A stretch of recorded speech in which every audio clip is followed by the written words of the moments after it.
السلام علیکم ورحمۃ اللہ وبرکاتہ. کیا حال ہے سب کا؟ الحمد للہ. نحمده ونصلی علی رسولہ الکریم. اما بعد فاعوذ باللہ من الشیطان الرجیم. بسم اللہ الرحمن الرحیم. رب اشرح لی صدری ویسر لی امری واحلل عقدۃ من لسانی یفقہوا قولی. آج کی اس مجلس میں انشاءاللہ ہم سیرت نبوی صلی اللہ علیہ وسلم کے بارے میں کچھ باتیں کریں گے. سیرت کا موضوع ایسا موضوع ہے جس سے سبھی واقف ہیں.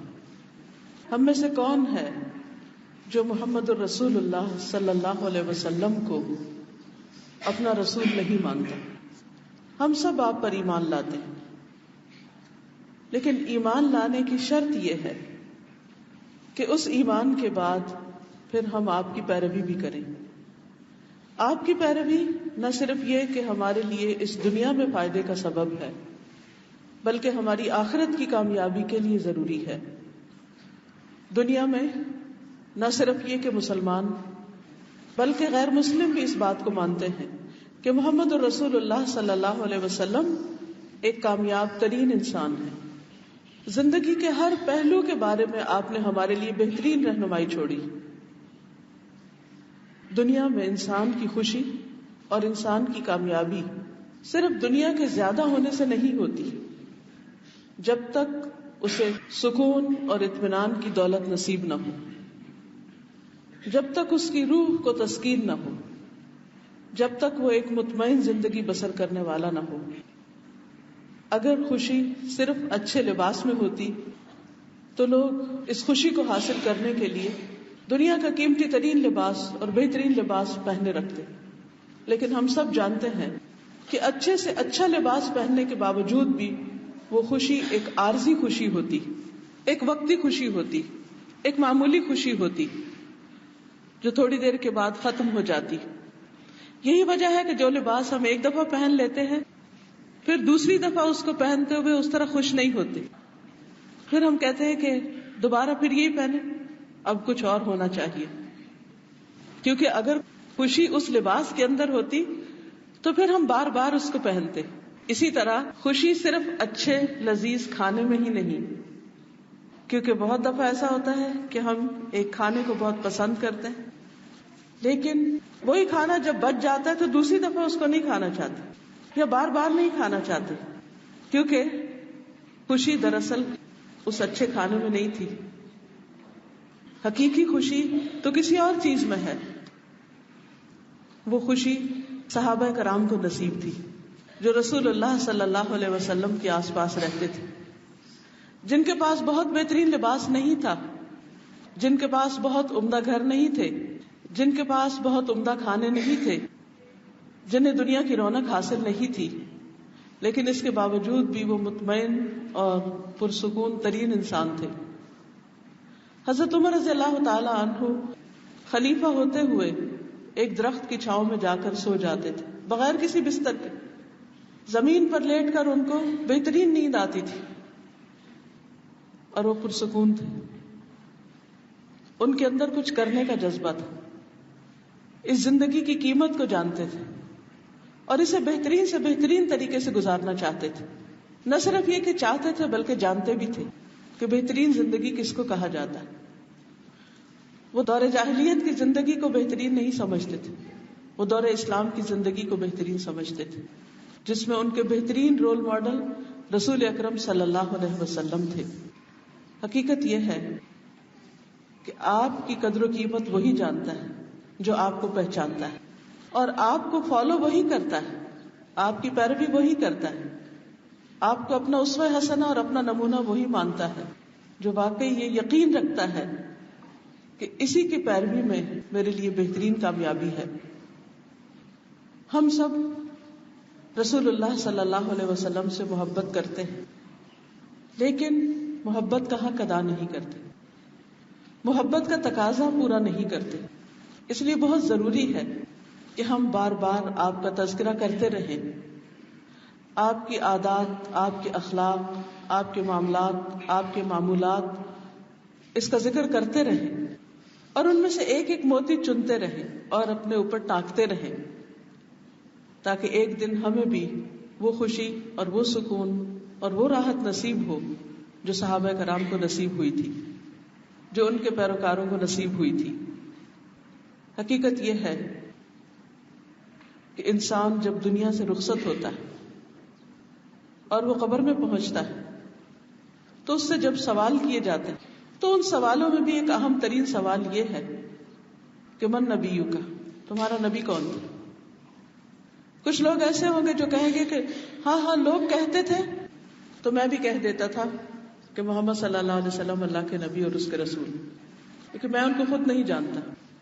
لیکن مومن چونکہ آپ پر ایمان رکھتا ہے، آپ کی پیروی کرتا ہے، آپ سے محبت کرتا ہے، آپ کو خوب جانتا ہے، آپ کے ایک ایک طریقے کو جانتا ہے، اس لیے اس کو یہ جواب دینے میں کچھ مشکل نہ ہوگی۔ اسی طرح قیامت کے دن بھی جب حوض کوثر پر آپ کی امت وارد ہوگی تو کچھ لوگ ایسے ہوں گے جن کو آپ سے ہٹا دیا جائے گا، پیچھے کر دیا جائے گا، دھکیل دیا جائے گا۔ آپ فرمائیں گے کہ یہ میری امت میں سے، تو آپ کو بتایا جائے گا کہ آپ نہیں جانتے کہ آپ کے بعد انہوں نے دین میں کون کون سے نئے طریقے ایجاد کر لیے۔ تو دو طرح کے لوگ ہیں، کچھ ایسے ہیں کہ جو آپ کو پوری طرح جانتے ہی نہیں، پہچانتے ہی نہیں، آپ کے طریقے پر عمل ہی نہیں کرتے، اور کچھ ایسے ہیں کہ جو اس سے آگے بڑھ کر اپنی طرف سے کچھ چیزیں دین میں شامل کیے ہوئے اور خود کو محمد صلی اللہ علیہ وسلم کا امتی کہتے۔ تو اس لیے بہت ضروری ہے کہ اس افراط اور تفریط کے درمیان ایک صحیح راستہ اختیار کیا جائے جو واقعی صحیح مستند روایات پر مبنی ہو اور آپ کے طریقہ زندگی کو پوری طرح نمایاں کرتا ہو۔ رسول اللہ صلی اللہ علیہ وسلم کی زندگی میں جہاں آپ کی عبادات ہمارے لیے رہنمائی کا کام دیتی ہیں کہ کس طرح اللہ کا بہترین بندہ بننے کی ضرورت ہے، مثال کے طور پر آپ صلی اللہ علیہ وسلم رات کو دیر تک طویل قیام کیا کرتے تھے، آپ کے قدم مبارک سوج جاتے تھے، صحابہ آپ سے کہتے کہ آپ کے تو اگلے پچھلے گناہ معاف کر دیے گئے، پھر آپ کیوں اتنا لمبا قیام کرتے؟ تو آپ فرماتے کہ افلا اکون عبدا شکورا، کیا میں اللہ کا شکر گزار بندہ نہ بنوں؟ شکر گزاری کا طریقہ رسول اللہ صلی اللہ علیہ وسلم نے سکھایا، خوبصورت ترین عبادت کر کے، بہترین عبادت کر کے، طویل قیام، طویل رکوع اور طویل سجدوں کی شکل میں۔ آپ سے بڑھ کر کوئی دعائیں کرنے والا نہیں تھا، دعا عبادت ہے۔ آپ کی عبادت کا ایک بہترین حصہ، خوبصورت ترین حصہ دعاؤں کی کثرت، صبح سے لے کر رات تک مختلف وقتوں میں بہترین دعائیں، کیونکہ دعا بندگی کا اظہار ہے، اللہ سبحانہ وتعالیٰ کے سامنے عاجزی اور انکساری کا اظہار ہے۔ یہ ساری چیزیں جہاں آپ کی عبادات کو نمایاں کرتی۔ پھر اس کے علاوہ آپ کے روزے، آپ صلی اللہ علیہ وسلم مسجد سے جب گھر تشریف لاتے گھر والوں سے پوچھتے آج کھانے کے لیے کچھ ہے؟ جو کچھ پیش کیا جاتا اسے خوشی سے کھا لیتے، اور اگر نہ ہوتا تو فرماتے انی صائم، میں روزے کی نیت کر رہا ہوں۔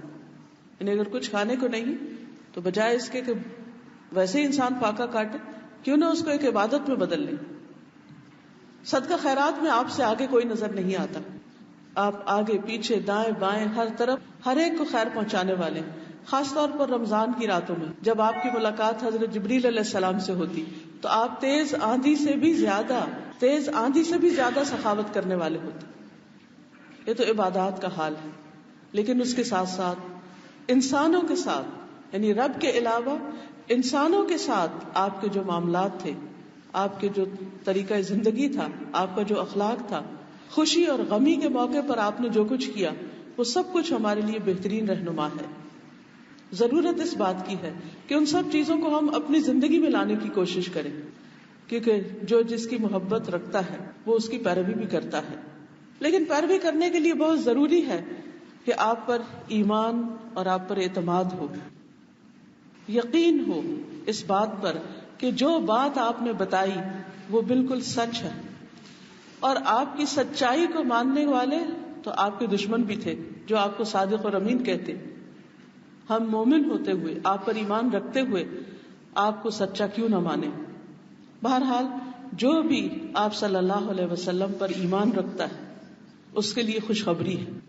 ایک شخص آپ صلی اللہ علیہ وسلم کے پاس آیا اور کہنے لگا کہ اللہ کے رسول صلی اللہ علیہ وسلم جس نے آپ کو دیکھا اور آپ پر ایمان لایا اس کے لیے خوشخبری ہے.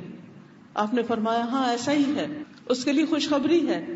لیکن خوشخبری ہے, خوشخبری ہے, خوشخبری ہے اس کے لیے جس نے مجھے دیکھا نہیں اور پھر بھی مجھ پر ایمان لایا. یعنی آج ہم لوگ جنہوں نے رسول اللہ صلی اللہ علیہ وسلم کو اپنی آنکھوں سے نہیں دیکھا لیکن پھر بھی ایمان رکھتے ہیں, تو ان کے لیے کئی خوشخبریاں ہیں, کیونکہ یہ ایک بہت بڑی بات ہے, ایک بہت بڑی سعادت ہے جو کسی کو نصیب ہو کہ وہ بن دیکھے آپ پر ایمان لائے. آپ کا تذکرہ جو کتابوں میں پڑھا اور جو لوگوں سے سنا اس کو سامنے رکھتے ہوئے آپ کی ذات پر مکمل ایمان, یقین اور اعتماد کا مظاہرہ. پھر آپ پر ایمان اس وقت تک مکمل نہیں ہوتا جب تک آپ کی محبت دل میں نہ ہو. اور وہ محبت صرف محبت نہیں, ہر چیز کی محبت سے بڑھ کر ہم سب کو اپنے دلوں کا جائزہ لینے کی ضرورت ہے کہ کیا واقعی ہم اس حدیث پر پورے اترتے ہیں جس میں آپ نے فرمایا کہ کوئی شخص اس وقت تک مومن ہو ہی نہیں سکتا جب تک میں اس کے نزدیک, اس کے گھر والوں, اس کے مال اور تمام لوگوں سے زیادہ محبوب نہ ہو جاؤں. جہاں ایک طرف گھر والے ہیں, اور گھر والوں میں کون کون ہوتا ہے؟ ماں باپ ہوتے ہیں, بچے ہوتے ہیں, بہن بھائی ہوتے ہیں, یعنی اپنے رشتے داروں, اور پھر دنیا کے باقی تمام انسانوں سے زیادہ محبوب نہ ہو جاؤں. اور اس کے ساتھ ساتھ آپ نے مال کا بھی ذکر کیا. کیا واقعی ہماری محبت نبی صلی اللہ علیہ وسلم کے لیے اپنے بچوں سے زیادہ ہے؟ کہیں بیٹھے ہوئے ہم مائیں اپنے بچوں کا کتنا ذکر کرتی, کہیں دور ہو تو کتنا یاد کرتی. کیا اللہ کے رسول صلی اللہ علیہ وسلم پر دن میں کثرت سے درود بھیجتے؟ آپ کو یاد کرنے کا طریقہ کیا ہے کہ آپ پر درود بھیجا جائے, خاص طور پر جمعے کی رات اور جمعے کے دن. یہ بہترین دن ہے نبی صلی اللہ علیہ وسلم پر درود بھیجنے کا. اور جو ایک مرتبہ بھیجتا ہے اس پر 10 رحمتیں آتی, 10 درجے بلند ہوتے, 10 نیکیاں اس کو ملتی, 10 گناہ اس کے معاف ہوتے, اس کی دعائیں قبول ہوتی. آپ صلی اللہ علیہ وسلم پر اگر کوئی شخص مسلسل درود بھیجتا رہتا ہے تو اس کی دین و دنیا کی ساری حاجات پوری ہوتی. آپ صلی اللہ علیہ وسلم نے خود اس کے بارے میں ایک شخص کو بتایا کہ اگر تم اپنی دعا کا سارا ایسا درود کو بنا لو تو پھر تمہیں ہر چیز کے لیے کافی ہو جائے گا. کیونکہ اس نے پوچھا کہ میں آپ پر یعنی اب دعا کتنی مانگوں اور درود کتنا بھیجوں, 1/3, 2/3, آدھا, پورا. لیکن ہم اپنے آپ سے سوال کریں, ایمانداری سے سوال, صرف آج کے دن کا سوال کہ آج ہم نے کتنی بار درود بھیجا ہے, کتنی بار. اور اگر ہم درود نہیں بھیجتے روز, ہماری عادت میں شامل نہیں, صبح شام تو 10 دفعہ پڑھنے والے کے لیے شفاعت کی بشارت ہے, لیکن دن میں بھی کثرت کے ساتھ, تو کم از کم کچھ حصہ مقرر کر لیں, یا تو تعداد کا مقرر کر لیں یا پھر وقت کا مقرر کر لیں, اور اس کو ہاتھ سے جانے نہ دیں. دنیا ادھر سے ادھر ہو جائے, آپ سفر کر رہے ہوں, آپ گھر پر ہوں, آپ بیمار ہوں, آپ صحت مند ہوں, آپ کسی بھی حال میں ہوں, درود کا ایک حصہ مقرر کر لیں کہ اتنا تو پڑھنا ہی پڑھنا ہے, اتنا تو بھیجنا ہی ہے. ورنہ ہم کیا جواب دیں گے کہ ہم کس محبت کا دعویٰ کرتے تھے, اس محبت کے لیے ہم نے کیا کیا اپنی زبان بھی نہیں ہلا سکتے تھے, کیونکہ جب زبان سے کچھ بولیں گے تو دل میں بھی یاد ہوگی. ہو سکتا ہے یہ درود پڑھ پڑھ کر ہی ہمارے اندر محبت کا جو مطلوبہ معیار ہے وہ پورا ہو جائے, وہ محبت جس کا ہم سے تقاضا ہے وہ آ جائے, کیونکہ رحمتیں آتی ہیں نا اس کے پڑھنے سے. پھر آپ دیکھیے کہ مال کی محبت, صحابہ کرام کو کس طرح رسول اللہ صلی اللہ علیہ وسلم سے اپنے مال سے زیادہ محبت تھی. آپ کی ایک پکار پر وہ اپنا سب کچھ چھوڑ کر چلے آتے تھے, ہاں وہ کھیتوں میں کام ہو, کاروبار ہو, تجارت ہو, گھر بار ہو, مکہ سے ہجرت ہو, حبشہ کی طرف ہجرت ہو, کچھ بھی ہو. آج ہم سے اس چیز کا تقاضا نہیں کیا گیا کہ ہم سب کچھ چھوڑ دیں, ہمارا امتحان ایسا سخت نہیں ہے. لیکن ہم سب اس بات کو ضرور سوچیں کہ ہم اپنے مال کا کتنا حصہ, کون سا حصہ رسول اللہ صلی اللہ علیہ وسلم کے مشن کے لیے, آپ کے پیغام کو آگے پہنچانے کے لیے, آپ کی تعلیم کو عام کرنے کے لیے ہم اس میں سے کیا خرچ کرتے ہیں. آپ کی زندگی کے بارے میں کوئی کتاب ہو, اس کو چھاپنا ہو, یا پھر اس کی تعلیم کو عام کرنا ہو، یا کوئی بھی طریقہ جو ہم سوچے یا جو ہمیں معلوم ہو. آج ہم آپ کے ساتھ تو شریک نہیں ہو سکتے کسی جہاد میں یا کسی اور چیز میں، لیکن آپ جو پیغام چھوڑ کر گئے ہیں دنیا والوں کے لیے، اور وہ کیا ہے کہ آپ کی رسالت قیامت تک کے لیے.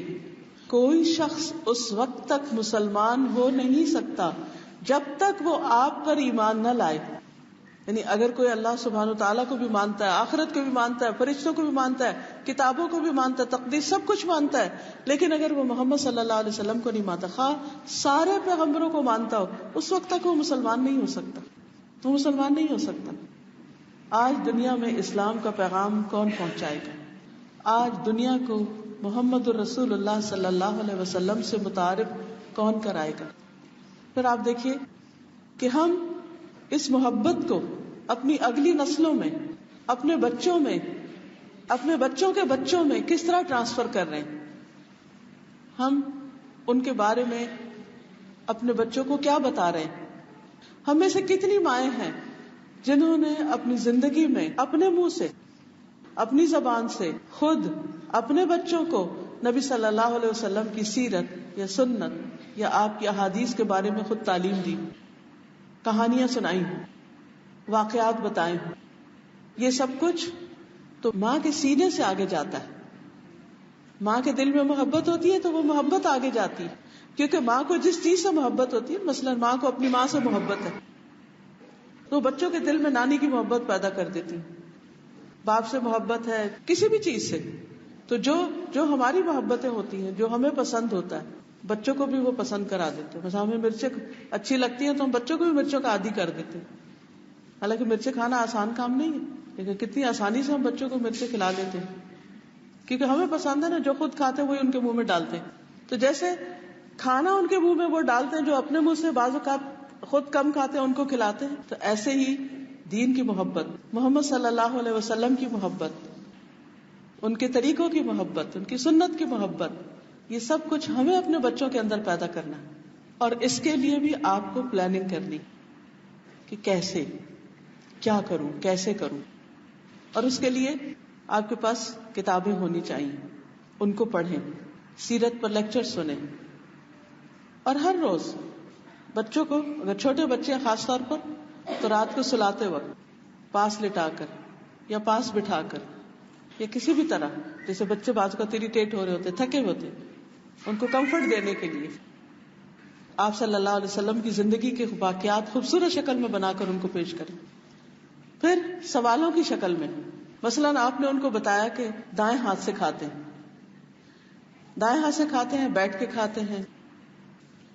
آپ دیکھ رہے ہیں کہ بچے نہیں کھاتے، بچے کچھ اور سیکھ کر آ رہے ہیں، وہ سنت کے اپوزٹ جا رہے ہیں. اب ان چیزوں کی اصلاح تو ماں نہیں کرنی ہے، اسی کو سکھانا ہے، اسی نے بتانا ہے. پھر اگر وہ نہیں کر رہے تو آپ ان سے پوچھ سکتے ہیں یہ طریقہ اچھا ہے کہ محمد صلی اللہ علیہ وسلم کا طریقہ اچھا ہے، کون سا طریقہ زیادہ اچھا ہے، کس طریقے میں ثواب، کس طریقے میں بہتری. پھر مزید پڑھیں، کیونکہ نبی صلی اللہ علیہ وسلم کی جتنی سنتیں ہیں ان پر بہت ریسرچ بھی ہوئی، اس کے سائنٹیفک فائدے بھی بتائے گئے. مثال کے طور پر ایک چھوٹی سی سنت ہے جیسے بستر جھاڑنا، رات کو بستر جھاڑ کے سونا. تو اس کے بارے میں آتا ہے کہ انسان جب رات سوتا ہے تو جو ڈیڈ سیلز ہوتے ہیں وہ بستر پر رہ جاتے ہیں، وہ کسی چیز سے نہیں اترتے جب تک ان کو پٹک کے جھاڑا نہ جائے. بعض کو ہم کہتے ہیں نا وہ تو شاید نبی صلی اللہ علیہ وسلم تو ایسی جگہ تھے جہاں مٹی، گرد و غبار بہت ہوتا تھا، شاید اس لیے بستر جھاڑتے تھے. اور ہمارے گھر تو ڈبل گلیز ونڈوز ہیں، کوئی ڈسٹ کہیں سے نہیں آتی، تو ہمیں جھاڑنے کی کیا ضرورت ہے؟ نہیں، ہمیں بھی جھاڑنے کی ضرورت ہے. ہم تو اس لیے کریں گے کہ نبی صلی اللہ علیہ وسلم کی سنت ہے. لیکن اس سنت کے پیچھے بڑی حکمت بھی، ہر سنت کے پیچھے جس پر بھی آپ غور کریں، ان سنتوں کے فائدے بھی بتائیں تاکہ بچپن سے ہی بچے جو ہیں وہ ایک کامیاب زندگی بسر کریں. پھر آپ دیکھیں کہ جس سے محبت ہوتی ہے انسان خود بخود اس کے پیچھے جاتا ہے، اس کے پیچھے پیچھے چلتا ہے اور اس جیسے کام کرنا چاہتا ہے. اور پھر اس کا فائدہ بھی اللہ سبحانہ وتعالیٰ فرماتے ہیں قل ان کنتم تحبون اللہ فاتبعونی یحببکم اللہ ویغفر لکم ذنوبکم، کہہ دیجئے اگر تم اللہ سے محبت کرتے ہو تو میری اتباع کرو، میری پیروی کرو، میرے فٹ سٹیپس پر چلو. فائدہ کیا ہوگا؟ یعنی محمد صلی اللہ علیہ وسلم کی پیروی کا فائدہ کیا ہوگا؟ اچھے اخلاق اور آداب تو آئیں گے ہی، لیکن ان اچھے اخلاق اور آداب کی وجہ سے اللہ سبحانہ وتعالیٰ ایسے بندوں سے محبت کرے گا. مثلا بچوں کی تربیت میں ہی آپ دیکھیے کہ آپ اس کو زبردستی نہ کریں کہ چھوڑو چمچ اس ہاتھ سے، پکڑو پکڑو پکڑو، جبر نہیں کریں. آپ ان کو بہت پیار سے اچھے طریقے سے سمجھا سکتے ہیں کہ اگر آپ اس ہاتھ سے کھانا کھائیں گے تو اللہ تعالیٰ آپ سے محبت کرے گا، کیونکہ آپ محمد صلی اللہ علیہ وسلم کی پیروی کر رہے ہیں. اور پھر ہمیں خود بھی کر کے دکھانا ہے. یہ تو نہیں ہو سکتا کہ ہم بچوں کو کر کے بتاتے رہیں کہ ایسا کرو خود نہ کریں. تو چھوٹی چھوٹی چیزوں میں اور کیا فائدہ ہوگا؟ وَيَغْفِرْ لَكُمْ ذُنُوبَكُمْ، تمہارے گناہوں کو معاف کر دے گا، تمہارے گناہ بخش دے گا. ہم سب چاہتے ہیں کہ ہمارے گناہ بخشے جائیں. ہم میں سے کوئی بھی نہیں چاہتا کہ ہماری غلطیوں پر ہمیں سزا ملے، لیکن اس کا طریقہ صرف یہ نہیں ہے کہ ہم استغفر اللہ کریں تو گناہ بخشے جائیں گے. اس کے لیے ہمیں پریکٹیکلی بھی کچھ کرنا پڑے گا. یعنی گناہوں کی بخشش کیسے ہو؟ اس کا ایک بہترین طریقہ یہی ہے کہ محمد صلی اللہ علیہ وسلم کے طریقے کی پیروی کرو، گناہ بخشے جائیں گے. بہت سی چیزوں کی خود بخود اصلاح ہوتی چلی جائے گی. اور ویسے بھی آپ کی ذات بہترین نمونہ ہے ہم سب کے لیے، جس کی گواہی اللہ سبحانہ وتعالیٰ نے دی. لقد کان لکم فی رسول اللہ اسوۃ حسنہ، تمہارے لیے اللہ کے رسول صلی اللہ علیہ وسلم میں بہترین نمونہ ہے. لمن کان یرجو اللہ والیوم الآخرہ، ہر اس شخص کے لیے جو اللہ اور یوم آخرت کی امید رکھتا ہے. وذکر اللہ کثیرا، اور کثرت سے اللہ کا ذکر کرتا ہے، اللہ کو یاد کرتا ہے. یعنی گویا جو اللہ تعالیٰ سے محبت کرتا ہے، اللہ کا ذکر کرتا ہے، وہ اللہ تعالیٰ کو راضی کرنا چاہتا ہے، اللہ تعالیٰ کو خوش کرنا چاہتا ہے. پھر وہ اس شخصیت کی طرح بننا چاہتا ہے جس سے اللہ تعالیٰ محبت رکھتا ہے. اور وہ کون ہے؟ محمد الرسول اللہ صلی اللہ علیہ وسلم.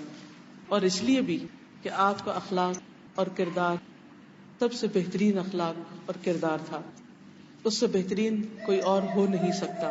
نہ صرف یہ کہ اخلاق اور کردار، بلکہ آپ کی شخصیت، آپ کا خاندان، آپ کا قبیلہ، آپ کا گھرانہ، آپ کا شہر، ہر اعتبار سے آپ بہترین ہیں.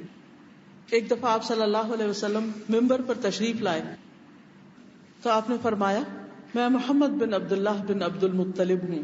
اللہ نے مخلوقات کو پیدا کیا اور مجھے ان میں سے سب سے بہتر مخلوق میں رکھا. پھر مخلوق کو 2 گروہوں میں تقسیم کیا تو مجھے ان میں سے بہترین گروہ میں رکھا. پھر اللہ نے قبائل کو پیدا کیا تو مجھے ان میں سے بہترین قبیلے میں رکھا.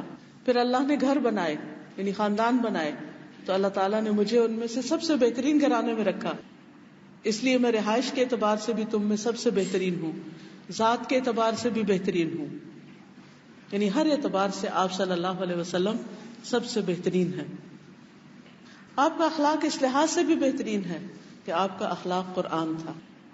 یعنی قرآن مجید میں جو احکامات نازل کیے گئے وہ آپ صلی اللہ علیہ وسلم کی زندگی میں بہترین طریقے سے ہمیں نظر آتے ہیں.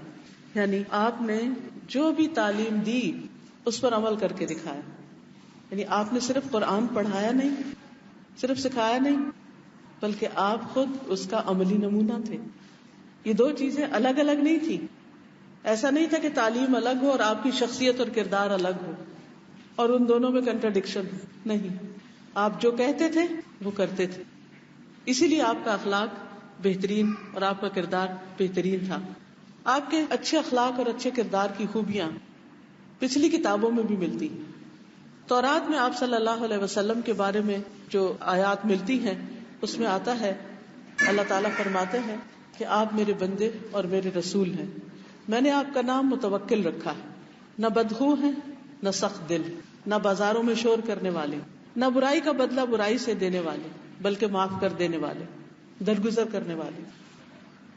اس میں آپ دیکھیے کہ خاص طور پر جو اچھے اخلاق کی خوبی بتائی گئی وہ کیا ہے کہ آپ بدخو نہیں، بد کلام نہیں، دوسروں کی خیر خواہی کرنے والے، سخت دل نہیں، نرمی برتنے والے، بازاروں میں شور کرنے والے نہیں.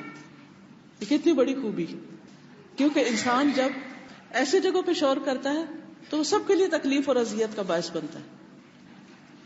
پھر اسی طرح عبداللہ بن عمرو بن العاص کہتے ہیں کہ نبی صلی اللہ علیہ وسلم بےہودہ گوئی نہیں کرتے تھے، یعنی فضول باتیں نہیں کرتے تھے، خواہ مخواہ کی چٹ چیٹ نہیں کرتے تھے، بیکار کی باتیں نہیں کرتے تھے. اور بتکلف باتیں نہیں کرتے تھے، کیونکہ بعض اوقات ہم گفتگو کے اندر ایک تصنع پیدا کر دیتے ہیں، آرٹیفیشل قسم کی گفتگو کرنے لگتے ہیں. آپ کسی سے محبت کا اظہار کریں تو دل سے کریں، کسی کی ہمدردی کریں تو دل سے کریں، صرف زبانی کلامی نہیں. یعنی جو کہیں وہ آپ کے اپنے اندر محسوس بھی ہو. کیونکہ افسوس کے ساتھ یہ کہنا پڑتا ہے کہ دن بدن یہ تکلم اور تصنع اور دکھاوا یہ بڑھتا چلا جا رہا ہے. جو دل میں ہوتا ہے وہ زبان پہ نہیں ہوتا.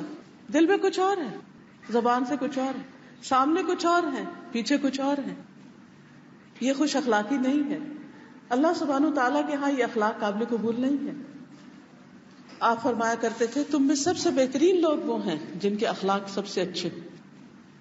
پھر آپ کی اخلاقی خوبیوں میں سے یہ خوبی بتائی گئی کہ آپ کم گو تھے، بہت باتونی نہیں تھے، بہت زیادہ باتیں نہیں کرتے تھے، شور بھی نہیں کرتے تھے اور بہت بولتے بھی نہیں تھے. گفتگو میں ٹھہراؤ تھا، آہستہ آہستہ بات کرتے تھے. ایسی آہستہ بھی نہیں کہ دوسرا انتظار ہی کرتا رہ جائے، اور اتنی تیز بھی نہیں کہ دوسرے کو سمجھ ہی نہ آئے. ایسے مناسب انداز سے کہ دوسرے کو سمجھنے میں مشکل نہ ہو. پھر اسی طرح گفتگو خشک نہیں ہوتی تھی، مزاح بھی کرتے تھے، لیکن مزاح میں حق بات کہتے تھے، کبھی جھوٹ نہیں بولا، کبھی خلاف حقیقت بات نہیں کی. پھر اسی طرح آپ کے اندر حیا تھا، کیونکہ جس شخص کے اندر حیا ہوتا ہے وہ دوسروں کے ساتھ بدتمیزی نہیں کرتا، بد اخلاقی نہیں کرتا، بدگوئی نہیں کرتا، بلا وجہ موڈ آف نہیں کر لیتا، منہ پھیر کے بات نہیں کرتا، کیونکہ یہ ساری چیزیں بد اخلاقی میں شامل ہو جاتی. اب آپ دیکھ لیجئے، نہ چیختے چلاتے، نہ فضول گوئی کرتے، نہ جھوٹ بولتے، نہ بازاروں میں شور کرتے، اور نہ بہت باتونی. شرم و حیا ایسی کہ جس کے بارے میں آتا ہے کہ جب آپ کو کوئی چیز ناگوار ہوتی تو ہم آپ کے چہرے سے بس پہچان لیتے، اس سے آگے نہیں. زبان سے آپ کریٹیسزم نہیں شروع کر دیتے، تنقیدیں نہیں شروع کر دیتے. کھانا ہوتا یا کسی کا کوئی عمل ہوتا تو اسے جھگڑا نہیں شروع کر دیتے. آپ کے چہرے سے پہچان لیا جاتا کہ آپ کو بات اچھی نہیں لگی، آپ کو کھانا پسند نہیں آیا، آپ کو کسی شخص کا رویہ پسند نہیں آیا. اور یہ اتنی بڑی چیز ہوتی تھی، اتنا بڑا معیار ہوتا تھا کہ صحابہ آپ کو دیکھ کر سمجھ جاتے تھے کہ یہ آپ کی مجلس میں جو کام ہوا ہے وہ کیسا ہے، وہ پسندیدہ ہے یا نہیں. اس کے ساتھ ساتھ بہت زیادہ مسکرانے والے بھی تھے. ایک صحابی کہتے ہیں کہ جب سے میں اسلام میں لایا ہوں کبھی ایسا نہیں ہوا کہ میں نے آپ کو دیکھا ہو اور آپ مسکرائے نہ ہو. جب بھی میں نے آپ کو دیکھا مسکراتے ہوئے پایا. کیا ہمارے بچے، ہمارے گھر والے، ہمارے دوست ہمارے بارے میں یہ گواہی دیں گے؟ کیا واقعی ہم سنت کی پیروی کرنے والے؟ کیا واقعی ہمارا اخلاق اچھا ہے؟ کیونکہ آپ صلی اللہ علیہ وسلم نے فرمایا کہ تم میں سب سے اچھا اخلاق اس کا ہے جو اپنے گھر والوں کے لیے اچھا ہے. کیونکہ لوگوں سے جب ملتا ہے انسان تو ان سے تو اچھا بن ہی جاتا ہے، ان کے ساتھ تو اچھا بننا پڑتا ہے، کیونکہ اگر آپ اچھے نہیں ہوگے تو لوگ آپ کو چھوڑ دیں گے، آپ سے بھاگ جائیں گے، آپ سے ملنا نہیں چاہیں گے. رسول اللہ صلی اللہ علیہ وسلم کی زوجہ حضرت عائشہ رضی اللہ تعالی عنہا سے روایت ہے کہ میں نے رسول اللہ صلی اللہ علیہ وسلم کو کبھی اس طرح ہنستے ہوئے نہیں دیکھا کہ آپ کے حلق کا کوا نظر آ جائے، بلکہ آپ کثرت سے مسکرایا کرتے تھے. پھر اسی طرح انتہا درجے کی عاجزی اور انکساری تھی. زمین پر بیٹھ کر کھا لیا کرتے تھے، غلام کی دعوت قبول کر لیا کرتے تھے. آپ کو جو کی روٹی اور خراب چربی کے سالن پر بھی دعوت دی جاتی تو آپ اس کا بھی انکار نہیں کرتے تھے، دل رکھتے تھے. پھر اسی طرح بیواؤں، مسکینوں، یتیموں، غریبوں کے ساتھ اٹھتے بیٹھتے تھے اور اس میں کوئی شرم محسوس نہیں کرتے تھے. آج آپ دیکھیے کہ اگر کوئی رشتہ دار غریب ہو تو لوگ اس کو رشتہ دار ماننے کو تیار نہیں ہوتے، تو آؤٹ کاسٹ کر دیتے، پبلک میں اس کے ساتھ بات نہیں کرتے کہ کسی کو پتہ نہ چلے کہ یہ اس کی ماں ہے یا اس کا کوئی رشتہ ہے اس کے ساتھ. لیکن نبی صلی اللہ علیہ وسلم غریبوں کے ساتھ اٹھنا بیٹھنا پسند کرتے تھے. گدھے پر سوار ہو جاتے. اس زمانے میں بھی گھوڑے کی سواری ایک پریسٹیجیس سواری ہوتی، لیکن معمولی سواری بھی کر لیتے. اپنا جوتا سلائی کر لیتے، قمیص کو خود پیوند لگا لیتے. اور آپ فرماتے جس نے میری سنت سے اعراض کیا وہ مجھ سے نہیں. آپ تو ایک مرد تھے، کیا ہم خواتین بھی آج یہ کام کرتی یا یہ کام کرنے آتے کہ اگر بٹن ٹوٹ جائے تو لگا لے, اگر کپڑا کہیں سے ادھڑ جائے تو سی لے؟ بہت سے لوگوں کا طریقہ ہی ہے, ادھر جائے, کٹ لگ جائے, کچھ ہو جائے, بس اٹھا کے پھینکتے جاؤ, اب یہ نہیں پہننا, اب یہ نہیں پہننا. اب دیکھیے کہ آج ہم مائیں ہوتے ہوئے ہم میں سے کتنی ماؤں نے اپنے بچوں کو یہ کام سکھایا, یا اگر کام نہیں سکھایا تو کم از کم اس کی عظمت ان کے دل میں ڈالی کہ یہ معمولی کام نہیں ہے, اپنا کام کرنا کوئی بری بات نہیں ہے, کوئی عیب نہیں ہے, کوئی شرمندگی کی بات نہیں ہے, اس سے انسان نیچا نہیں ہوتا. اللہ کے نبی داؤد علیہ السلام جو ایک بادشاہ بھی تھے, وہ اپنے ہاتھ کی کمائی سکھاتے تھے, اپنے ہاتھ سے کام کر لیتے تھے, اور اس میں کوئی برائی اور قباحت کی بات نہیں. اس کے ساتھ ساتھ دنیا سے بے رغبتی تھی, دنیا سے محبت نہ تھی. عبداللہ رضی اللہ تعالیٰ عنہ سے روایت ہے, کہتے ہیں کہ رسول اللہ صلی اللہ علیہ وسلم بوریے پر سو کر اٹھے تو آپ کے جسم پر چٹائی کے نشان تھے. ہم نے عرض کیا, یا رسول اللہ صلی اللہ علیہ وسلم, کاش ہم آپ کے لیے ایک بچھونا بنا دیں. آپ نے فرمایا, مجھے دنیا سے کیا کام, میں تو دنیا میں اس طرح ہوں کہ جیسے کوئی سوار کسی درخت کے نیچے سائے کی وجہ سے بیٹھ گیا, پھر وہاں سے روانہ ہو گیا اور درخت کو چھوڑ دیا. حقیقت یہ ہے کہ اس درخت کو ہم سب نے چھوڑنا ہے, چاہے کسی بھی چیز پر بیٹھ جائیں, ایک دن چھوڑ ہی جانا ہے. عقل مند وہ ہے جو اس کے نیچے بیٹھے اور اپنی آخرت کے لیے کچھ حصہ جمع کر لے, کچھ کما لے. آپ صلی اللہ علیہ وسلم لوگوں میں سب سے زیادہ سخاوت کرنے والے تھے. کانا اجود الناس. حدیث میں آتا ہے کہ جب بھی آپ سے کسی چیز کا سوال کیا جاتا تھا تو آپ اس شخص کو وہ ضرور عطا کر دیتے. کبھی ایسا ہوتا تھا کہ آپ کے پاس وہ چیز نہیں ہوتی تھی جو کوئی مانگ لیتا تھا, تو آپ کسی اور سے سفارش کر دیتے تھے کہ کوئی اور اس شخص کا کام کر دے. اگر ایسا بھی ممکن نہ ہوتا تو آئندہ دینے کا وعدہ کر لیتے کہ ابھی نہیں, جب آئے گی تو پھر تمہیں دیں گے. کبھی ایسا بھی ہوتا کہ آپ قرض لے کر کسی کی ضرورت پوری کرتے, یعنی آپ کے اپنے پاس نہیں, آپ کسی سے ادھار لے لیتے اور دوسرے کی ضرورت پوری کر دیا کرتے تھے. کیوں؟ یہ اخلاق کیوں تھا؟ یہ سب کچھ کیوں کرتے تھے؟ اس لیے کہ آپ کو ان سب کاموں کے کرنے کا اجر اور وقت اور ویلیو معلوم تھی کہ نیکی کا کوئی موقع ہاتھ سے جائے نہیں, کیونکہ جو شخص کسی کی مدد میں ہوتا ہے اللہ تعالیٰ اس کی مدد میں ہوتا ہے. جو کسی کی دنیا کی کوئی تکلیف دور کرتا ہے اللہ سبحانہ و تعالیٰ اس کی آخرت کی تکلیف دور کرتا ہے. اس کے ساتھ ساتھ آپ صلی اللہ علیہ وسلم اپنی ذات کے لیے کسی سے انتقام نہیں لیتے تھے, بدلہ نہیں لیتے تھے. ہمارا حال کیا, ہم سب سے زیادہ ڈیفینسو کس وقت ہوتے ہیں؟ جب کوئی بات ہمارے خلاف آتی. جب تک کوئی کسی کے بارے میں کچھ کہتا رہے تو ہم چپ رہتے ہیں, بعض اوقات ہاں میں ہاں بھی ملا دیتے ہیں. اگر ہمارے سامنے کوئی آ کے کہ فلاں ایسا ہے ایسا ہے, تو ہم کہتے ہیں ہاں بالکل وہ ہے ایسا. لیکن وہی شخص اگر ہمارے بارے میں کوئی بات کرنے لگے اس وقت ہم دفاع بھی کریں گے, اور اگر کسی کے بارے میں پتہ چلے کہ کسی اور نے ہمارے خلاف کچھ کہا تو ہم اس کے پیچھے بھی پڑ جائیں گے. جب تک اس کے بارے میں کچھ کہہ نہیں چکے ہمیں چین نہیں آئے گا. لیکن نبی صلی اللہ علیہ وسلم اپنی ذات کے لیے کسی سے بھی بدلہ نہیں لیتے تھے, انتقام نہیں لیتے تھے. سب سے زیادہ معاف کرنے والے اور درگزر کرنے والے. یہی وجہ ہے کہ آپ کے دشمن بھی آپ کے سامنے زیر ہو گئے اور آپ کے مشن کے ساتھی بن گئے, آپ کی بات کو قبول کرنے والے بن گئے. آپ صلی اللہ علیہ وسلم صرف کسی سے اس وقت انتقام لیتے جب وہ اللہ کی حدیں توڑتا, اللہ کی خاطر. اسی طرح اپنی ذات کے لیے کسی پر غصہ بھی نہیں کیا. آپ صلی اللہ علیہ وسلم نے کبھی بات کرتے ہوئے کسی کو گالی نہیں دی, فحش گوئی نہیں کی, کبھی لان تان نہیں کیا. ناراضگی میں صرف اتنا کہہ دیتے تھے کہ اسے کیا ہو گیا ہے, اس کی پیشانی خاک آلود ہو. پیشانی کب خاک آلود ہوتی ہے؟ پیشانی کو مٹی کب لگتی ہے؟ جب انسان سجدہ کرتا ہے, یعنی اور زیادہ ہی اللہ کے آگے جھکے. پھر اسی طرح جب آپ کو کوئی خوشی کی خبر ملتی آپ صلی اللہ علیہ وسلم کا چہرہ چمکنے لگتا, یعنی خوشی پر خوش بھی ہوتے. ہم لوگوں کی عادت کیا ہوتی ہے, اگر موڈ آف ہے تو خوشی کی بات آئی بھی تو پرواہ نہیں کرتے, وہ بھی آپ کے چہرے سے پتہ چلتی. ایسا لگتا ہے جیسے چاند کا ٹکڑا ہو. خوشی کی خبر سنتے تو سجدہ شکر ادا کرتے, سجدے میں چلے جاتے. ہم سوچے ہمیں زندگی میں کتنی خوشی کی خبریں ملی ہوں گی, آج تک گن کے بتائیے کتنے سجدے کیے ہوں گے. جب خوشی کی کوئی خبر ملتی ہے تو بعض اوقات ہم خود کو کریڈٹ دینے لگتے ہیں، میری محنت ہے، وہ میں نے ایسے کیا تھا، میں نے یہ مشورہ دیا تھا، میری وجہ سے یہ ہوا.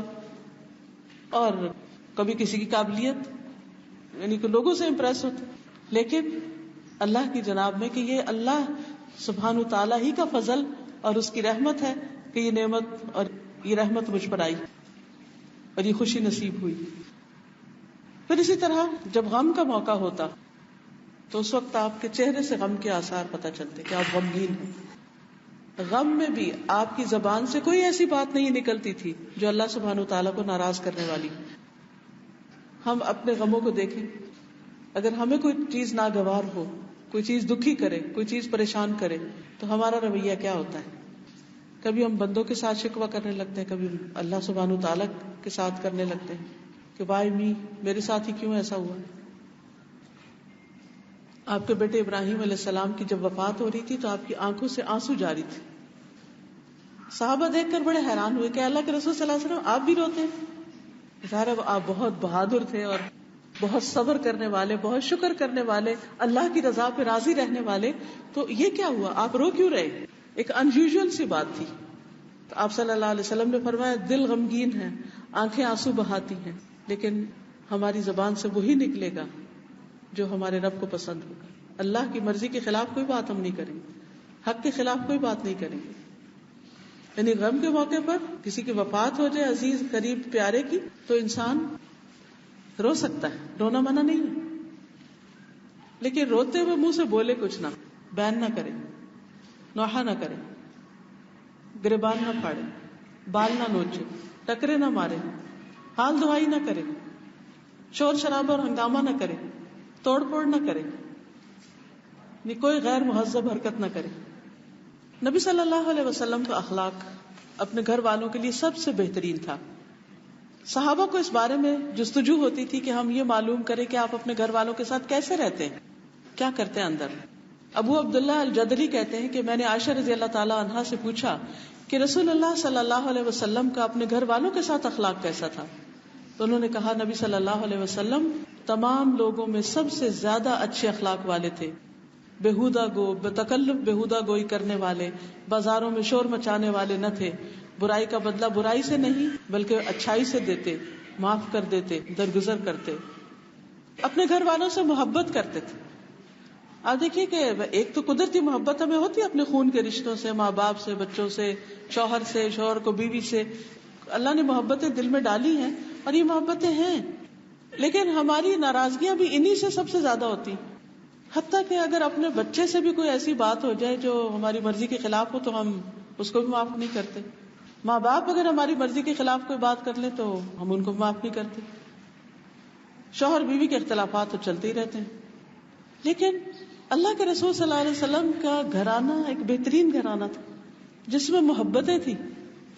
گھروں کی خوشیاں آپس کی محبتوں کی وجہ سے ہوتی، اور محبت کے لیے ضروری نہیں ہوتا کہ کسی شخص سے کوئی غلطی نہ ہو، کوئی شخص ہماری مرضی کے خلاف کوئی کام نہ کرے. آپ دیکھیے کہ جس سے آپ کو کوئی تعلق نہیں، وہ جو بھی کرے آپ کو پرواہ نہیں ہوتی، لیکن جس سے آپ کو محبت ہوتی ہے اس کی چھوٹی سی بات بھی آپ کو بری لگتی ہے. پھر ایسی صورت میں محبتوں کو برقرار رکھنے کے لیے درگزر اور معاف کر دینا بہت ضروری ہوتا ہے. ایک دوسرے کو معاف کرتے رہنا، ایک دفعہ نہیں، 2 دفعہ نہیں، 70 بار. ایک شخص نے آپ صلی اللہ علیہ وسلم سے پوچھا کہ میں اپنے خادم کو، اپنے غلام کو دن میں کتنی دفعہ معاف کروں؟ آپ نے فرمایا 70 بار. تو یہ صرف خادم کا معاملہ نہیں، بچوں کا معاملہ بھی، بہن بھائیوں کے ساتھ بھی معاملہ ہے، والدین کے ساتھ بھی، سارے رشتوں کے ساتھ. آپ صلی اللہ علیہ وسلم سے کسی نے پوچھا آپ کو سب سے زیادہ محبت کس سے؟ آپ نے فرمایا عائشہ سے. سب کے سامنے اس کا اظہار کیا، اقرار کیا. پھر پوچھا گیا اس کے بعد مردوں میں سے کس سے؟ فرمایا عائشہ کے باپ سے. سوال کرنے والا کہتے ہیں میں نے دل میں تمنا کی کاش میں نے سوال ہی نہ کیا ہوتا، یہ پوچھا ہی نہ ہوتا. تو بعض اوقات ہمیں محبت ہوتی بھی ہے کسی سے لیکن ہم اس کا اظہار نہیں کرتے، بتاتے نہیں، ذکر نہیں کرتے. ذکر کرنا چاہیے کیونکہ جس سے ہم محبت کرتے ہیں ہم چاہتے ہیں وہ بھی ہم سے محبت کرے، لیکن اس کو نہیں پتا ہوتا کہ ہم اس سے محبت کرتے ہیں. لیکن جب اس کو پتا چل جاتا ہے تو دوسرے کے دل میں بھی آپ کی قدر پیدا ہو جاتی ہے. حضرت عائشہ رضی اللہ تعالیٰ عنہا جہاں سے پانی پیتی آپ وہیں سے پانی پیتے, جہاں سے گوشت کھاتی آپ صلی اللہ علیہ وسلم وہیں سے گوشت کھاتے. آپ فرماتے اے عائشہ اگر تم مجھ سے پہلے فوت ہو گئی تو میں تمہیں اپنے ہاتھ سے غسل دوں گا, اپنے ہاتھ سے کفن پہناؤں گا. یعنی محبت صرف زندگی میں نہیں, مرنے کے بعد بھی. حضرت خدیجہ رضی اللہ تعالیٰ عنہا سے کتنی محبت تھی آپ کو کہ کبھی ان کی بہن کی آواز سنتے تو آپ کو ایک دم حضرت خدیجہ یاد آ جاتی. حالات جو تھی حضرت خدیجہ کی بہن وہ کبھی آپ کی ملاقات کے لیے آتی ہیں, آپ کے گھر تشریف لاتی. اسی طرح جب آپ کوئی بکری ذبح کرتے یا کوئی چیز بانٹتے تو آپ حضرت خدیجہ کی دوستوں کے گھر بھی بھیجتے. یہ تھی آپ کی محبت. تو محبتیں وہ ہوتی ہیں جو صرف زندگی میں نہ ہو, مرنے کے بعد بھی ہو. اور یہ گہری محبتیں وہی کر سکتا ہے جو درگزر کرنا جانتا ہو. محبت برقرار رکھنے کے لیے دوسروں کو معاف کرنا ضروری ہوتا ہے. پھر دوسروں کی تکلیف کا, ان کی ضرورت کا خیال رکھنا, ان کے کام آنا. حضرت عائشہ کہتی ہے کسی نے مجھ سے سوال پوچھا کہ رسول اللہ صلی اللہ علیہ وسلم گھر میں کیا کرتے تھے, تو کہتی ہے میں نے کہا کہ عام انسانوں کی طرح انسان تھے, اپنے کپڑے صاف کر لیتے تھے, بکری کا دودھ دو لیتے تھے, اپنے کام خود کرتے. اور یہ ایک بہت زبردست چیز ہے جب گھر والے مل کے کام کرتے ہیں. مرد حضرات اگر گھر کے کاموں میں شریک ہوتے ہیں, کچن میں کبھی اکٹھے کھڑے ہیں یا کبھی کہیں اور گارڈننگ کر رہے ہیں تو اکٹھے کر رہے ہیں, کبھی سودا سلف لینے گئے ہیں یا کچھ اور کام کر رہے ہیں تو مل کے کر رہے ہیں, تو اس سے آپس کے تعلقات مضبوط ہوتے ہیں, محبتیں بڑھتی ہیں. اکٹھے کھانا کھانے سے, اکٹھے بیٹھنے سے, اکٹھے بات چیت کرنے سے, خوشی میں بھی اکٹھے, غم میں بھی اکٹھے. وہی خاندان زیادہ جڑے رہتے ہیں جو اکثر اکٹھے رہتے ہیں. تو نبی صلی اللہ علیہ وسلم یہ نہیں کہ آپ گھر میں آتے اور کہیں الگ بیٹھ جاتے اور گھر والے کہیں کام کرتے رہتے. آپ کی ایک نہیں 9 بیویاں تھیں اور آپ ساری ازواج کو ہر روز ایک گھر میں لے کر بیٹھتے تھے جہاں آپ کی باری ہوتی تھی. ان کو تعلیم دیتے, ان کے ساتھ مل جل کر بات چیت کرتے, اکٹھے کھانا کھاتے. ان سنتوں کو بھی زندہ کرنے کی ضرورت ہے. اور اگر کر رہے ہیں, ہم آلریڈی کر رہے ہیں, تو اس کو ایک روٹین یا ایک عادت یا ایک بس کام سمجھ کے نہ کریں, ایک سنت سمجھ کے کریں. کیونکہ جو چیز بھی ہم سنت سمجھ کے کریں گے وہ ہمارے لیے باعث اجر ہو جائے گی, ہمارے لیے عبادت بن جائے گی, ہمارے لیے آخرت میں درجوں کی بلندی کا ذریعہ بنے گی, اللہ سبحانہ و تعالیٰ کی محبت حاصل کرنے کا ذریعہ بنے گی, خواہ وہ بظاہر دنیا کے چھوٹے چھوٹے کام کیوں نہ ہو. اس کام کے اندر ایک خوشی بھی پیدا ہو جائے گی. پھر اسی طرح گھر میں جب آپ کو کھانا پیش کیا جاتا تو کھانے میں عیب نہیں نکالتے تھے, پسند آتا کھا لیتے, نہیں پسند آتا خاموشی اختیار کرتے. پھر اسی طرح جو کچھ آپ کو دیا جاتا اس میں راضی ہو جاتے تھے, طرح طرح کی فرمائشیں اور مطالبے نہیں کرتے, گھر والوں کو پریشان نہیں کیا کرتے تھے. آج کے مرد حضرات ان کا طریقہ کیا ہے؟ بعض اوقات اگر بیوی سے کھانا ٹھیک نہیں پکا یا وقت پر نہیں پکا یا صحیح طریقے پر پیش نہیں کیا تو اس پر ایسی ایسی لڑائیاں جھگڑے حتیٰ کہ طلاقوں تک نوبت آ جاتی. کیا یہ نبی صلی اللہ علیہ وسلم کی سنت ہے؟ ان باتوں پر گھر میں جھگڑے پیدا کر دینا اور ان باتوں پر ایک دوسرے کے ساتھ زیادتی کرنا, یہ وہی کر سکتا ہے جس کے دل میں خدا کا خوف نہ. پھر اسی طرح یہ کہ نبی صلی اللہ علیہ وسلم سفر میں بھی ازواج کا خیال رکھا کرتے. جب آپ سفر کرنے کے لیے تشریف لے جاتے تو آپ ان کے لیے قرعہ اندازی کرتے تاکہ کسی کو بھی یہ فیلنگ نہ ہو کہ میرے ساتھ زیادتی ہوئی. جس کا نام نکلتا اس کو ساتھ سفر پر لے جاتے, سفر میں ضروریات کا خیال رکھتے.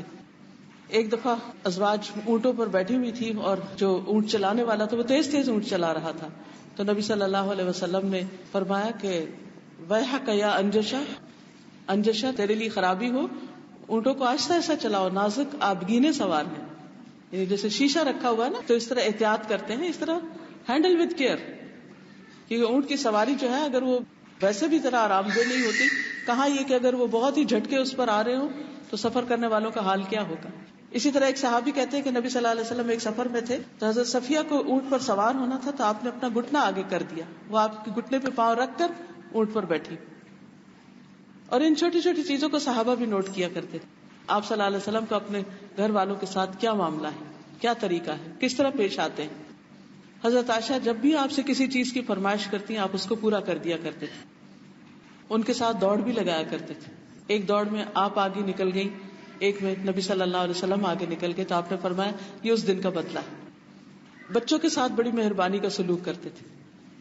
آپ کے اپنے بچے تو کچھ فوت ہو گئے تھے, کچھ بڑے ہو گئے تھے, لیکن حضرت ام سلمہ کی شادی جب آپ سے ہوئی تو ان کے بچے آپ کے پاس آئے تھے. ان کے 4 بچے تھے جب ان کی شادی ہوئی تھی.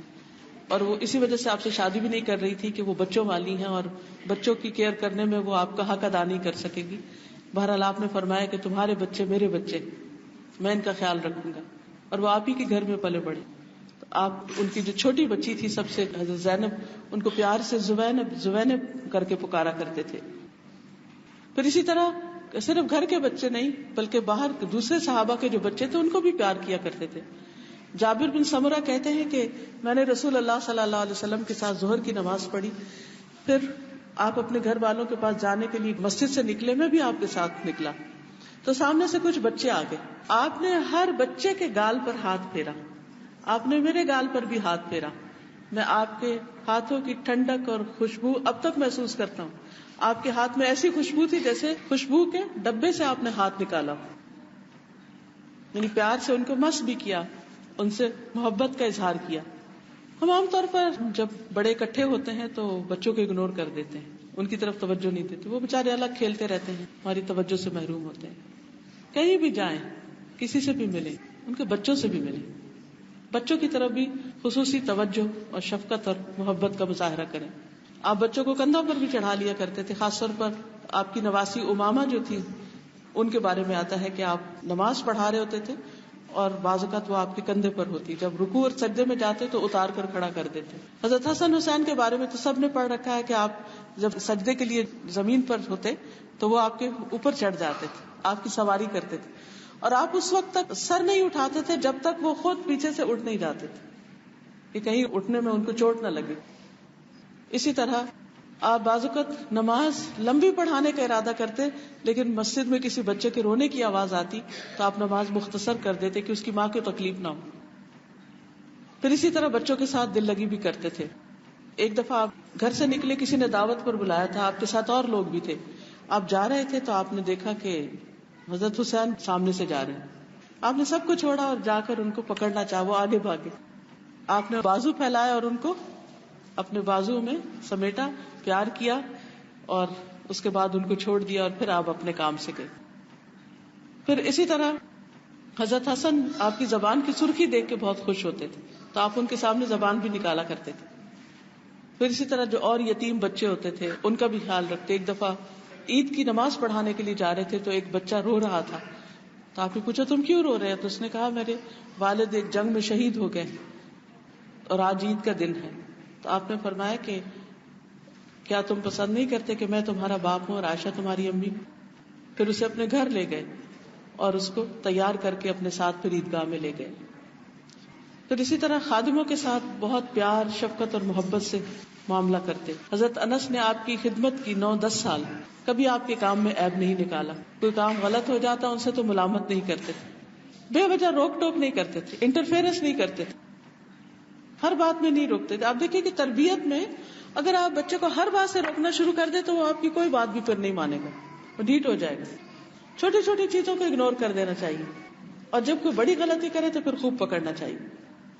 پھر اسی طرح آپ صلی اللہ علیہ وسلم نے کبھی کسی عورت کو نہیں مارا, بچے کو نہیں مارا, خادم کو نہیں مارا, کبھی کسی پر ہاتھ نہیں اٹھایا. ان سے پوچھتے تھے کہ تمہاری کوئی ضرورت تو نہیں. آج ہم میں سے کتنے لوگ اپنے خادموں سے یہ پوچھے کہ تمہاری کوئی ضرورت تو نہیں. حضرت ربیعہ بن کعب الاسلمی جو تھے وہ آپ کو وضو کروایا کرتے تھے. ایک دفعہ آپ کو وضو کروا رہے تھے تو آپ نے پوچھا مانگو, کچھ مانگتے ہو تم دیے جاؤ گے. تو انہوں نے کہا میں جنت میں آپ کا ساتھ چاہتا ہوں. آپ نے پوچھا تمہارے دل میں یہ خیال کیسے آیا؟ کیونکہ آپ کا تو مطلب یہ تھا کہ دنیا کی کوئی ضرورت کی چیز مانگی, لیکن انہوں نے کیا کیا, وہ چیز مانگی جو واقعی مانگنے کی تھی, کہ جنت میں آپ کی کمپنی چاہیے. ظاہر ہے کہ آپ کا مقام اور آپ کا درجہ اور آپ کو ملنے والا جو سب کچھ تھا وہ معمولی تو نہیں تھا. یعنی دوسرے لفظوں میں اس شخص نے جنت میں درجوں کی بلندی مانگی. خادم ہے لیکن آپ دیکھیے سوچ کیسے کام کرتی, دنیا میں نہیں اٹک کے رہ گئے, آخرت کی سوچی کہ یہاں تو کچھ بھی مانگا, کچھ بھی مل گیا, سب ختم ہو جائے گا, اور جو وہاں کا ہوگا وہ ہمیشہ ہمیشہ کے لیے ہوگا. تو آپ نے فرمایا پھر سجدوں کی کثرت سے میری مدد کرو. آپ اپنے ساتھیوں کا بھی خیال رکھتے, ان سے ملاقات کے لیے جاتے, انصار کے گھروں میں جاتے, ان کے بچوں کو پیار کرتے, ان کے ساتھ بیٹھ کے کھانا کھاتے, ان کے بیماروں کی عیادت کرتے, ان کے جنازے پڑھتے, ان کی مدد کرتے, ان کی مجلسوں میں بیٹھ کر ان کی زندگی کے واقعات سنتے, وہ دور جاہلیت کے قصے سناتے تھے، آپ سنتے تھے، مسکراتے تھے. کبھی شعر و شاعری ہوتی، وہ بھی آپ ان سے سنتے، یعنی کہانیاں بھی سنتے، شعر بھی سنتے، ان کے معاملات بھی سنتے، ان کے جو گھروں کے پرسنل ایشوز ہوتے تھے وہ بھی سنتے اور ان کو بہترین حل بتایا کرتے تھے. ان کی اپنی جانوں سے زیادہ فکر کرتے. النبی اولا بالمؤمنین من انفسہم. کیا آج ہمارے اندر بھی ایسی خیر خواہی ہے کہ ہم اپنی جان سے بڑھ کر دوسرے کی فکر کریں؟ ایمان کا یہ معیار تو ہمیں پتا ہے کہ کوئی شخص اس وقت تک مومن نہیں ہو سکتا جب تک دوسرے کے لیے وہ پسند نہ کرے جو اپنے لیے کرتا ہے. لیکن نبی صلی اللہ علیہ وسلم صرف اس معیار پر نہیں تھے، اس سے بھی آگے تھے کہ کوئی شخص اپنے لیے کچھ بھی جو پسند کرتا ہو، آپ اس سے بھی زیادہ اس کے لیے بہترین چیز چاہتے ہیں، ان کی جانوں سے بھی زیادہ بڑھ کر ان کے لیے مہربان. وَكَانَ بِالْمُؤْمِنِينَ رَءُوفًا رَحِيمًا. شفقت کرنے والے، مہربان، ان سے اچھے اخلاق کے ساتھ پیش آنے والے. خاص طور پر جو کمزور لوگ ہوتے تھے ان کی حاجتیں پوری کرنے میں لگے رہتے. بعض اوقات آپ صرف اس لیے تجارت کرتے تھے کہ قریش کی جو بیوہ اور یتیم اور مسکین بچے ہیں ان کی مدد کر سکیں. آپ چلنے میں ان کی مدد کرتے، ان کو اپنی سواری پر بٹھاتے، ان کی ضروریات پوری کرتے. ایک دفعہ آپ صلی اللہ علیہ وسلم نماز کے لیے کھڑے ہوئے، اقامت ہو چکی تھی، تو اتنے میں ایک شخص آیا اور کہنے لگا اے اللہ کے رسول صلی اللہ علیہ وسلم، میرا تھوڑا سا کام رہ گیا، اگر آپ میرے ساتھ ابھی کروا دیں ورنہ میں بھول جاؤں گا. اقامت ہو چکی ہے، آپ نے لوگوں کو وہیں کھڑا کیا اور جا کر اس کا کام پورا کر کے واپس آ کر نماز پڑھائی. لوگوں کے لیے آپ تک رسائی مشکل نہ تھی.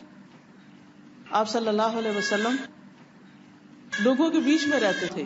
لوگوں کے بیچ میں کون رہ سکتا ہے جو ان کی تکلیف دہ باتوں کو اگنور کر سکے، ورنہ آپ سب کو چھوڑ کے ایک طرف ہو جائیں گے. تو آپ صلی اللہ علیہ وسلم جب کسی کی کوئی بات ناگوار لگتی، کوئی چیز اچھی محسوس نہ ہوتی، تو آپ اس کا نام لے کے یا اس کو پن پوائنٹ کر کے اس کو نہیں منع کرتے تھے. آپ کہتے لوگوں کو کیا ہو گیا ہے کہ وہ ایسا اور ایسا کرتے، یعنی جنرل سینس میں بات کرتے تھے. پھر اسی طرح ان کے ساتھ احسان کرتے. ایک دفعہ جنگ حنین میں کسی شخص کا پاؤں آپ کے پاؤں پر آ گیا، آپ کو سخت تکلیف پہنچی، تو آپ کے ہاتھ میں کوڑا تھا، آپ نے اس کوڑے سے اس شخص کو پیچھے کر دیا. اس کے بعد سب لوگ اپنے اپنے کاموں میں لگ گئے. رات گزری، وہ شخص رات بھر پریشان رہا کہ میں نے نبی صلی اللہ علیہ وسلم کو تکلیف دی ہے، اور وہ اس قدر پریشان تھا کہ اب میں کیا کروں. اتنے میں صبح کے وقت کسی کی اسے آواز سنائی دی کہ کوئی اسے پکار رہا ہے. اس نے سوچا کہ اب تو میری شامت آئی، اب میری طلبی ہوئی ہے، پتہ نہیں میرے ساتھ کیا ہوتا ہے. لیکن جب وہ شخص نبی صلی اللہ علیہ وسلم کی خدمت میں پہنچا تو آپ صلی اللہ علیہ وسلم نے فرمایا کیا تم ہی ہو جس کا پاؤں میرے پاؤں پر آیا تھا؟ میرے ہاتھ سے تمہیں تکلیف پہنچی تھی کیونکہ آپ کا کوڑا لگ گیا تھا اس میں. یہ لو 80 گائے اس تکلیف کے بدلے جو مجھ سے تمہیں پہنچی، اس کو کمپنسیٹ کر رہے ہیں. اگر کبھی ہماری ذات سے کسی کو تکلیف پہنچے اور ہمیں بعد میں احساس ہو کہ ہم نے تکلیف پہنچائی ہے، کیا ہم نے بھی کسی احسان کے ساتھ اس تکلیف کو ختم کرنے کی کوشش کی؟ کیونکہ ان الحسنات یذھبن السیئات. اگر کسی کے حق میں ہم سے زیادتی ہو جاتی تو ہمارے لیے راستہ کھلا ہے. یہ نہیں کہ اس پر ختم کر دیا جائے، ایک بہترین طریقے سے اس کا اینڈ کیا جائے، اس کے ساتھ احسان کیا جائے، صبر و تحمل سے کام لیا جائے. ایک شخص آیا، اس نے زور سے آپ کے گلے کی چادر کھینچی، آپ کے گلے پر نشان پڑ گیا، ڈانٹا نہیں، کچھ نہیں کہا، اس کو دیکھ کے مسکرانے لگے. سکھانے کے لیے ہی کافی تھا کہ تم نے کیا کیا. اس نے کہا آپ کے پاس جو مال ہے مجھے بھی اس میں سے کچھ دیجیے. تو آپ صلی اللہ علیہ وسلم نے حکم دیا کہ اس کو کچھ دیا جائے. یہ نہیں کہا کہ پہلے تمیز سیکھو پھر اس کے بعد لینے کے لیے آنا. وہ عرابی کا واقعہ تو سب نے پڑھا ہوگا، کس طرح اس نے مسجد میں پیشاب کر دیا. صحابہ پیچھے دوڑنے لگے تو آپ نے روک دیا اور خود پانی لے کے اس پر بہا دیا اور فرمایا مسجد عبادت کے لیے تھی، اللہ کا گھر ہے. اگر ہمارے سامنے کوئی ایسا کام کرتے تو ہم کیسے پیش آئے؟ خاص طور پہ جو لوگ دین کا کام کرتے ہیں، اگر آرگنائز کر رہے ہوں، کوئی بچہ کچھ پھینک دے، کچھ گرا دے، بعض اوقات لوگ کھانا گرا دیتے ہیں، کچھ پانی گرا دیتے ہیں، ہمارے تبصرے کس طرح کے ہوتے ہیں؟ ہم کیا باتیں کرتے ہیں؟ کیا واقعی سنت پر عمل کرتے ہیں؟ پھر اسی طرح آپ صلی اللہ علیہ وسلم جانوروں کے ساتھ، پودوں کے ساتھ، پرندوں کے ساتھ، ہر ایک کے ساتھ شفقت اور نرمی کا برتاؤ کرتے تھے. نبی صلی اللہ علیہ وسلم کھجور کے تنے پر خطبہ دیا کرتے. تو ایک عورت نے آپ کے لیے لکڑی کا پراپر ممبر بنوا کر دیا. جب وہ ممبر مسجد میں پہنچا اور آپ جمعے کے خطبے کے لیے کھڑے ہوئے تو کھجور کے تنے سے رونے کی آواز آنے لگی، سسکیوں کی. آپ نے خطبہ چھوڑا اور اس تنے کے پاس گئے اور اس کو گلے سے لگا لیا. اور اس طرح لوریاں دے کر اس کو چپ کرا جیسے ماں روتے بچے کو چپ کراتی. اور جب تک اس کی آواز بند نہیں ہوئی آپ نے اس کو چھوڑا نہیں. وہ رو کیوں رہا تھا؟ آپ سے جدائی کی وجہ سے، کہ پہلے میرے اوپر اللہ کا ذکر ہوتا تھا اور اب آپ مجھے چھوڑ کر اس طرف چلے گئے. ایک موقع پر کچھ لوگوں نے چڑیا کے بچے اٹھا لیے تو چڑیا آپ کے سر پہ آ کے منڈلانے لگی. آپ صلی اللہ علیہ وسلم نے فرمایا کہ اس کے بچوں کو چھوڑ دو، تم اس کو کیوں تکلیف دیتے ہو؟ تو اسی طرح آپ بیٹھے ہوئے تھے ایک موقع پر تو ایک اونٹ آپ کے پاس آ کر بیٹھ گیا اور رونے لگا. آپ نے اس کے کمر سر کے پچھلے حصے پر ہاتھ پھیرا اونٹ پر تو وہ ذرا سکون میں آیا. پھر آپ نے اس کے مالک کو ڈھونڈا کہ اس کا مالک کون ہے. اس سے پوچھا کہ تم اس کے ساتھ کیا کرتے ہو؟ پتہ چلا کہ کھانے کو کم دیتا اور کام زیادہ لیتا مالک. تو آپ نے اس کے ساتھ ظلم و زیادتی کرنے سے روکا. آپ نے فرمایا یہ مجھ سے شکایت کر رہا ہے کہ تم اسے بھوکا رکھتے ہو اور اس سے زیادہ کام لیتے. پھر اسی طرح دشمنوں کے ساتھ بھی بہت مہربان تھے. آپ سے کہا گیا کہ اللہ کے رسول صلی اللہ علیہ وسلم مشرکوں کے خلاف بد دعا کریں. آپ نے فرمایا مجھے لعنت کرنے والا بنا کر نہیں بھیجا گیا، مجھے تو رحمت بنا کر بھیجا گیا. پھر اسی طرح جو لوگ تکلیف دیتے تھے جیسے طائف کے لوگ، آپ نے ان کے لیے بھی بد دعا نہیں کی. فرمایا شاید ان کی اولادوں میں سے کوئی مسلمان ہو جائے. اور واقعی ایسا ہوا، جان کے دشمنوں سے بھی بدلہ نہیں لیا. اسی طرح آپ کی زیادہ تر جنگیں جو تھی وہ ڈیفینسو تھی. حالت جنگ میں بھی معافی کو ترجیح دیتے تھے. بعض اوقات حالت جنگ میں امن کا اعلان کیا. اسی لیے آپ کے اخلاق سے متاثر ہو کر لوگ مسلمان ہوئے. آپ کے ماحول کو دیکھ کر، آپ کے صحابہ کے ساتھ طریقے کو دیکھ کر، آپ کا عمدہ معاملہ دیکھ کر، آپ کی گفتگو سے متاثر ہو کر. عبد الرحمن بن ابی عقیل کہتے ہیں کہ میں ایک وفد کے ساتھ آپ صلی اللہ علیہ وسلم کے پاس گیا. ہم نے دروازے پر اپنی سواریاں بٹھا دی. جس وقت ہم آپ کے پاس گئے اس وقت دنیا بھر میں ہمارے دلوں میں اس آدمی سے بڑھ کر کوئی قابل نفرت نہ تھا جس کے پاس ہم جا رہے تھے، یعنی محمد صلی اللہ علیہ وسلم. اور جب ہم وہاں سے نکلے تو آپ سے بڑھ کر ہمارے لیے کوئی محبوب نہ تھا. ایک ملاقات کے بعد جو آپ کی محبت ان کے دلوں میں بیٹھی وہ ناقابل بیان ہے. ایک شخص آپ کے پاس آیا، اس نے کچھ مانگا، آپ نے اس کو عطا کر دیا اور اس کو اتنی بکریاں دی جو 2 پہاڑوں کے بیچ کی پوری وادی تھی وہ ساری کی ساری اس کو عنایت کر دی. وہ اپنی قوم کی طرف آیا اور کہنے لگا اے میری قوم اسلام قبول کر لو، کیونکہ محمد صلی اللہ علیہ وسلم اتنا دیتے ہیں کہ انہیں فاقہ کشی کا خوف نہیں ہوتا، انہیں ڈر نہیں ہوتا کہ میں بھوکا ہو جاؤں گا. حنین کے دن رسول اللہ صلی اللہ علیہ وسلم نے صفوان بن امیہ کو 100 اونٹ دیے، پھر 100 اونٹ دیے، پھر 100 اونٹ. ایک اونٹ کی قیمت پتہ نا آپ کو کتنی؟ تو آپ دیکھیے کہ کیا ویلیو ہوگی اس کی. 100 پھر 100 پھر 100. صفوان کہتے ہیں اللہ کی قسم رسول اللہ صلی اللہ علیہ وسلم نے مجھے عطا فرمایا جتنا بھی عطا فرمایا، اور اس حال میں کہ آپ مجھے سب سے زیادہ مبغوض تھے. آپ مجھے مسلسل دیتے رہے یہاں تک کہ آپ سارے لوگوں میں سب سے زیادہ مجھے محبوب ہو گئے، میں سب سے زیادہ آپ سے محبت کرنے لگا. اب دیکھیے کہ جو ہم سے محبت کرتے ہیں نا ان کے ساتھ تو ہم پھر بھی اچھا کر لیتے ہیں، لیکن جو لوگ ہم سے نفرت کرتے ہیں کیا ہم نے کبھی ان کے ساتھ اچھا کرنا سیکھا؟ کیا ہم ان کے ساتھ اچھا کر سکتے؟ یعنی اگر ہمیں پتہ چلے کہ کوئی شخص ہمارے ساتھ اچھا نہیں ہے تو ہم اپنی جو خیر بھلائی کر رہے ہیں وہ بھی ہاتھ کھینچ لیں گے، اب اور نہیں، نو مور، بہت ہو گئی. آپ صلی اللہ علیہ وسلم کو پتا تھا کہ یہ شخص مجھ سے نفرت کرتا ہے، پھر بھی آپ اس کو دیتے رہے دیتے رہے دیتے رہے یہاں تک کہ وہ نفرت محبت میں بدل گئی. یہ گر ہمیں نہیں آتا. اکثر خاندانی لڑائی جھگڑوں میں یا کھچاؤ میں یا کبھی پڑوسیوں کے ساتھ یا کسی کے ساتھ بھی، اور آپ کی تعلیم بھی تو یہی ہے نا، جو مجھے محروم کرے میں اسے دوں. ایک بچی نے ریسنٹلی مجھے لکھا کہ 3 مہینے ہوئے میری شادی کو اور میں اپنے شوہر سے بہت زیادہ محبت کرتی ہوں، لیکن مجھے پتا چلا کہ میرا شوہر جو ہے وہ کسی اور کے پیچھے، اور یہ چیز مجھ سے برداشت نہیں ہو رہی، اور میں نے اس سے خوب لڑائی کی اور وہ کہتا میں تمہیں طلاق دے دوں. اب مجھے کیا کرنا چاہیے؟ میں نے اسے کہا حسن سلوک، تم اتنی محبت دو کہ اس کا دل جیت لو. لیکن یہ مشکل ہے نا، یہ کیوں نہیں مجھ سے محبت کرتا، یہ کرے گا تو میں کروں گی، یہ تو مشروط محبت ہے، یہ تو محبت نہ ہوئی. وہ نہیں کرتا پھر کرو، پھر کرو، پھر کرو، حتیٰ کہ اس کا دل تمہاری طرف مائل ہو جائے. مشکل کام لیکن ناممکن نہیں. اکثر ڈیفیکلٹ لوگوں سے معاملہ کرنا ہمیں نہیں آتا. ہم برابر کا ایسے کو تیسے کا معاملہ کرتے جس کے نتیجے میں مسئلہ کبھی بھی حل نہیں ہوتا. دشمن کو صرف مار سے نہیں جیتا جا سکتا، محبت سے بھی جیتا جا سکتا.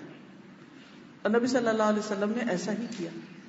ابو جہل کا بیٹا، صفوان بن امیہ کا بیٹا اور بڑے بڑے دشمنوں کے بیٹے مسلمان ہوئے. نہ صرف یہ کہ مسلمان ہوئے بلکہ آپ کی صفوں میں ولید بن مغیرہ کا بیٹا خالد بن ولید. یہ سارے کے سارے لوگ کون ہیں؟ یہ آپ کے دشمنوں کے بچے ہیں جو آپ کی صفوں میں شامل ہو گئے محبت کی وجہ سے، کیئر کی وجہ سے. وہ اپنے والدین کے پیچھے نہیں چلے، وہ آپ کے پیچھے آ رہے ہیں. کیوں؟ کیسے؟ آج ہمارے بچے ہماری بات نہیں مانتے. کسی اور کے، ہمارے دشمنوں کے تو کہاں ہماری بات مانیں گے اگر اپنے ہی نہیں مانتے. کیوں نہیں مانتے؟ کبھی سوچو تو. کیونکہ سب کے ساتھ حوصلے سے پیش آئیں گے، اپنے بچوں کے بعد حوصلہ چھوڑ دیں گے. ڈانٹ ڈپٹ، غصہ، فرسٹریشن، سب سے ملنے والی ذاتیوں، سب کی طرف سے آنے والی ذاتیوں کا سارا نچوڑنا، سارا اپنے بچوں کا. کیوں بھائی؟ ان کا کیا قصور ہے؟ وہ بگڑیں گے تو کس کو تکلیف ہوگی؟ وہ بھی تو اپنے کو ہی ہوگی. تو نبی صلی اللہ علیہ وسلم کا جو اخلاق ہے اور آپ کا جو کردار ہے، اس پر جتنا بھی ہم غور کریں، جتنی بھی محنت کریں، جتنی بار بھی ایک واقعہ پڑھیں اور اس کے مختلف پہلوؤں کو دیکھتے چلے جائیں، اتنا ہی کم ہے. کیونکہ بعض اوقات ہم یہ کہتے ہیں یہ بات ہم نے سنی ہوئی، ہمیں پتا ہے، پھر اپنا دماغ بند کر لیتے ہیں اور اس میں غور و فکر نہیں کرتے اور اس میں سے عمل کی بات نہیں ڈھونڈتے. میں ان واقعات کو جتنی دفعہ پڑھتی ہوں مجھے اتنی دفعہ نئی چیزیں ملتی اور عمل میں آسانی ہوتی، کیونکہ وہ یاد دہانی ہوتی رہتی ہے، مسلسل یاد دہانی ہوتی ہے. تو اللہ تعالیٰ سے دعا ہے کہ ہمیں اللہ تعالیٰ بہترین اخلاق عطا فرمائے. اللہم انی اسألک ایمانا لا یرتد ونعیما لا ینفد ومرافقة محمد صلی اللہ علیہ وسلم فی اعلی جنت الخلد. اللہم انی اسألک من الخیر کلہ عاجلہ وآجلہ ما علمت منہ وما لم اعلم. اللہم انی اسألک من خیر ما سألک عبدک ونبیک محمد صلی اللہ علیہ وسلم واعوذ بک من شر ما عاذ منہ عبدک ونبیک. اللہم انی اسألک الجنۃ وما قرب الیہا من قول او عمل واسألک ان تجعل کل قضاء تقضیہ لی خیرا. آمین یا رب العالمین. سبحانک اللہم وبحمدک اشہد ان لا الہ الا انت استغفرک واتوب الیک. السلام علیکم ورحمۃ اللہ وبرکاتہ.